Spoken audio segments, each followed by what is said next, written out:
Okay, this is David, who says, we have friends who do not celebrate Christmas because they say December 25th is really a pagan holiday. While I agree that Jesus may not have been born on December 25th, he certainly was born as described in the Bible. How do I respond to them?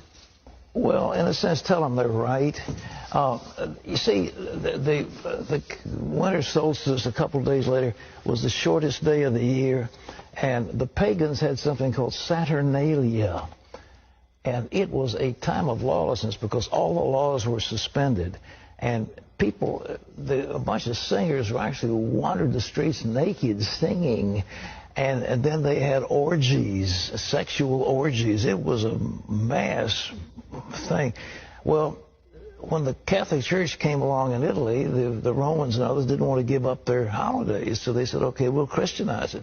And so they said, okay, we'll say the birth of Jesus was the 25th of December. And then there was a monk who began to add it up. You see, if you read in Luke, it says there's a census taken when Quirinius was governor and so forth and so on. And they could take those leaders and figure the exact time dating from the foundation of Rome. And that's when the dates were established. And so they get pretty close to the date. But to say it's the 25th, shepherds were out abiding in the field. It gets a little cold at night. I mean, were they out there in the middle of winter? You know, I don't know. I've been out there on the shepherd's field on Christmas Eve. It's very nice. But it's cold. And nevertheless, I mean, what was going on? So all this business about mistletoe, pagan.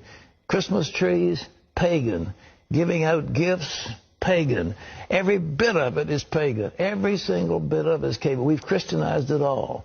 And so that's good. And so we have time. We celebrate for Jesus. Everybody gets all misty-eyed. But the truth is, they're all pagan. But the birth of Jesus. But the intent of the heart is what it's about. Exactly. So we have Christianized all these things. We give gifts in the name of Jesus. We celebrate.